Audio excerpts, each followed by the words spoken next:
இங்கே நாம் கடல் பேசியதை ஒரு நல்ல அறிவுரையாக எடுத்துக்கொள்ளலாம். வானமும் நீரும் நெருப்பும் ஆகாயமுமான ராமனை பூமியும் வானமும் நீரும் நெருப்பும் ஆகாசமுமான ஐம்பூதங்களும் தம் தம் சுபாவப்படி நடக்கின்றன. அதன்படி தான் நான் நடந்து கொண்டேன். நான் என்றது கடல். நான் கடல் என்ற நிலையில் இருந்து மாறி கல்லாக முடியுமா? இல்லை. நியாயமாக இருக்காமல் சிறிய நீர்நிலையாக மாற முடியுமா? ஆம், இவைதான் நம் சாத்திரங்களின் அடிப்படை. ஜீவனும் ஈஸ்வரனுமாக இரண்டு இருந்தாலும் அடிப்படையில் இரண்டும் ஒன்றே. ஆண்டவனுடைய விருப்பமே உலகம் நடப்பதற்கான விதிகளை ஆண்டவன் அமைத்து படைத்து விட்டான். அப்படிதான் கர்ம விதியும். பஞ்சபூதங்களும் உயிரற்ற பொருட்களும் ஜீவன்களும்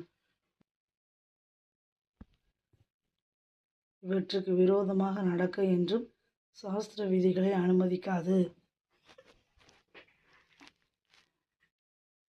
மாயாஜாலங்கள் செய்வது சிலர் வழக்கம். கண்ணன் மலையை தூக்கினான் என்றால் அவன் உயிர்களை காக்க அப்படியே செய்தான். ராவணன் கூட மலையை தூக்கினான். ஆனால் அது அகங்கார செயலாகும்.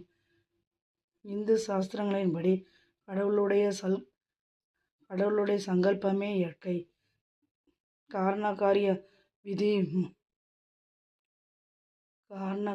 விதி பஞ்சபூதங்களில் மாறாத விதிகள் மற்றும் கர்ம விதி ஆகும். ஆம், ஆண்டவன் நினைத்தால் கூட இயற்கை விதிகளை மாற்ற முடியாது என்பது தெரிகிறது அல்லவா? அதனால்தான் உலகம் ஒழுங்காக நடந்து கொண்டிருக்கிறது. உலக உயிர் கெட்டவர் இடையேயான யுத்தம் 4 யுகங்களிலும் நடந்து வருகிறது. இப்பொழுதும் நல்லவர்கள் குறைவு, கெட்டவர்கள் அதிகம். விஷ்ணுவின் அவதாரம் நல்லவர்களை காக்கவும் கெட்டவர்களை அழிக்கவும் நிகழ்கின்றன. எப்பொழுதெல்லாம் தர்மம் குன்றி அதர்மம் வருகிறதோ அப்போதெல்லாம் தர்மம் காப்பாற்ற அதர்மத்தை ஒழிக்க விஷ்ணு அவதரிக்கிறார். அப்படி கெட்டவனாக பிறக்க சபிக்கப்பட்டவனே ராவணன். பெண்ணாசை எவ்வளவு கொடியது என்பதை தெரிவிக்க பிறந்தவனே அவன்.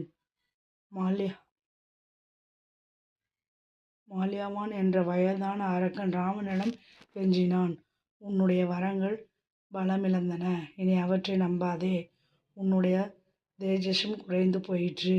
வானரங்களும் கரடி கூட்டங்களும் வந்து சண்டைக்கு நிற்கின்றன. சேதுவுக்கு அழகாக அணை கட்டி கடலை தாண்டி விட்டனர். ராமன் மகாவிஷ்ணுவே, வேண்டாம் யுத்தம், சமாதானம் செய்து கொள். உங்களை பார்த்தால் எனக்கு வெட்கமாக உள்ளது. கரடிகளையும் குரங்குகளையும் நம்பி ராமன் வந்திருக்கிறான். எதிரியை கண்டு ஏன் மிரள்கிறீர்கள்? என்மேல் உங்களுக்கு பொறாமை. நான் ராமனிடம் பணிய மாட்டேன். அது என் சுபாவத்துக்கு எதிரானது என்றான் ராவணன் கோபமாக. ராவணன் தன் படைகளை யுத்தம் செய்ய தயார் செய்ய ஆரம்பித்தான். கிழக்கு வாயில்,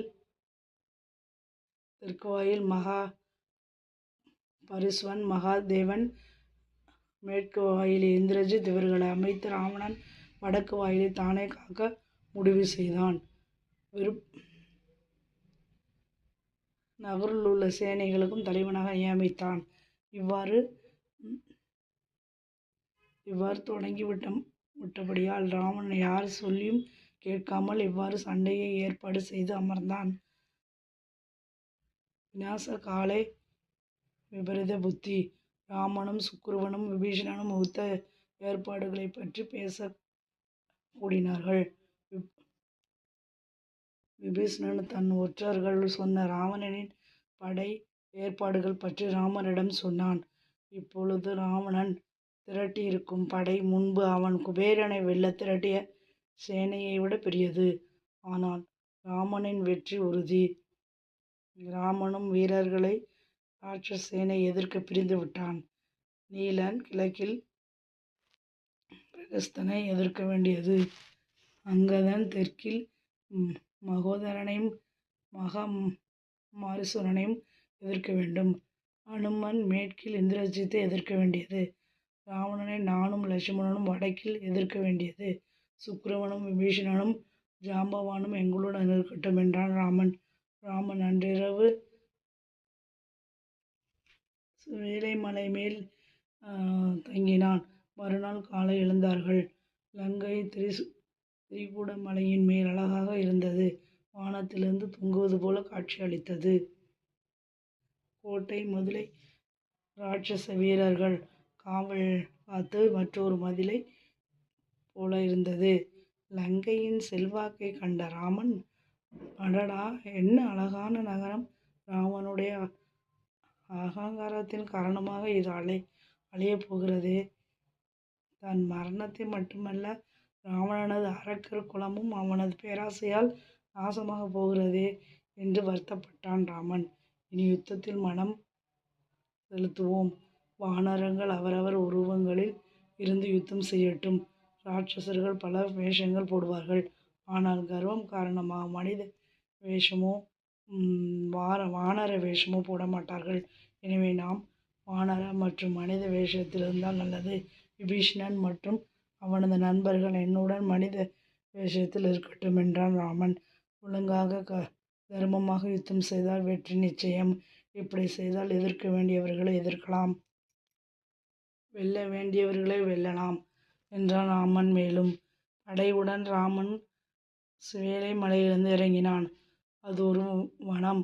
படையை பார்த்து வனத்திலிருந்து பறவைகளும் மிருகங்களும் பயந்து அங்கும் இங்கும் ஓடின. லங்கை நகரம் அழகாக விளங்கியது. ராட்சச படையை பார்த்தவுடன் வானரங்கள் பெரும் உற்சாகம் கொண்டது. திடீரென சுக்கிரவன் பறந்து லங்கை நகரின் மேலே இறங்கினான். அங்கு ஒரு கோபுர மேடையில் ராவணனை இருந்தான். சாயங்கால சூரியன் போலவும் கருத்த மேகங்களைப் போலவும் சிவந்த வஸ்திரம் உடுத்தி கொண்டு உட்கார்ந்திருந்தான் ராவணன். அவனது மார்பில் ஐராவத யானையின் வடுக்கள் சந்திரபிரையை போல பிரகாசித்தன. ஏய் ராவணா, இன்று நீ முடிந்தாய். ராமனின் அடிமை நான் என் சொல்லி கொண்டே ராவணனின் கிரீடத்தை கீழே தள்ளினான் சுக்கிரவன். இருவருக்கும் பெரும் மல்யுத்தம் மூண்டது. இருவருமே மல்யுத்தத்தில் நிபுணர்கள். கட்டி புரண்டு சண்டையிட்டனர் இருவரும். ராவணன் கஷ்டப்பட்டு போனான். எனவே மாய வேலைகளில் இறக்க ஆரம்பித்தான். இதை புரிந்து கொண்ட சுக்கிரவன் ராவணனை விட்டு ராமனிடம் வந்து சேர்ந்தான். வானரங்கள் தங்கள் அரசனின் பராக்கிரமத்தை கண்டு மகிழ்ந்தார்கள். ராமன் சுக்கிரவனின் உடலில் இருந்த இரத்தத்தையும் காயங்களையும் பார்த்துவிட்டு சொன்னான், சுக்கிரவா, நீ செய்தது எனக்கு மகிழ்ச்சிதான். ஆனால் அரசன் ஆனவன் இப்படிப்பட்ட காரியங்களில் திடீரென்று இறங்கக்கூடாது. அது ஆபத்து. சுக்கிரவன் தன் தவற்றை உணர்ந்து கொண்டான். ஆம் ராமா, இது தவறுதான். ராவணனை பார்த்ததும் உங்களுக்கும் சீதாதேவிக்கும் அவன் செய்த அபவாதம் ஞாபகம் வந்து திடீரென பாய்ந்து விட்டேன். இது தவறுதான்.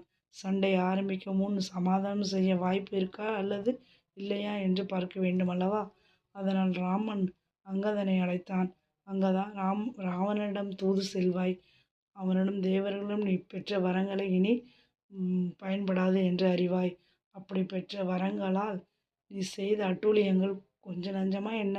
உன்னால் லங்கை அழியப் போகிறது என்று அறிவாய். உயிர் பிழைக்க வேண்டுமென்றால் உடனே ராமனிடம் வந்து சரணடைந்து பிழைப்பாய். இல்லையென்றால் கடைசி காரியங்கள் செய்துவிட்டு லங்கையையும் கடைசியாக ஒரு தடவை பார்த்துவிட்டு வருவாய். யுத்தம் செய்வாய் என்று சொல்வாயாக என்றான் ராமன். அங்கதனும் சரி பிரபு, உங்கள் ஆணை என்று வானில் கிளம்பினான். நேரே ராவணனிடம் போய் இறங்கினான். ராவணன் மந்திரிகள் புடைசூழ ஆரம்பித்தான். படைகள் சபையில், ராவணனே, நான் அங்கதன், வாலியின் புத்திரன், ராமனுடைய தூதனாக வந்துள்ளேன். உயிர் மேல் ஆசை இருந்தால் சரணடைவீர், இல்லையில் யுத்தத்திற்கு வருவீர். ராமன் படையுடன் கோட்டைக்கு வெளியில் உள்ளான். யமன் உம்மை அழைக்கிறான். சண்டைக்கு தயாரானால் லங்கையிடம் சொந்தக்காரர்களிடம் விடை பெற்று வருவீர். மரணமடைந்து வீர சொர்க்கம் அடைவீர். உம்முடைய பாவங்களுக்கு நீர் தண்டனை காலம் அனுபவிக்கும் நேரம் வந்துவிட்டது. குலத்தோடு நீர் அழியும் காலம் வந்தது. லங்கையை கடைசி தடவையாக பார்த்துவிட்டு கிளம்பு சண்டைக்கு. ராவணனுக்கு கோபம் பொங்கியது. புடியுங்கள், கொல்லுங்கள், குத்துங்கள் அந்த குரங்கை என்று கத்தினான். அங்கதனை 2 அரக்கர்கள் பிடித்து கொண்டனர். அவர்களுடன் வானில் கிளம்பினான் அங்கதன். 2 அரக்கர்களையும் திடீரென வானிலிருந்தே வீசி எறிந்து விட்டு அரண்மனை கோபுரத்தையும் உடைத்து தள்ளி ராமரிடம் வந்து சேர்ந்தான் அங்கதன். அரக்கர்கள் இச்செயலால் அதிர்ச்சி அடைந்து விட்டனர்.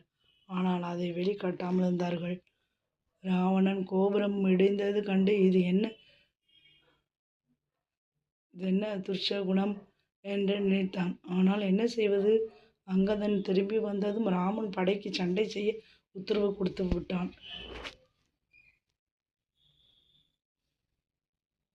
சப்ஸ்கிரைப் பண்ணுங்கள், லைக் பண்ணுங்கள், சப்போர்ட் பண்ணுங்கள். தேங்க்ஸ் ஃபார் வாட்சிங்.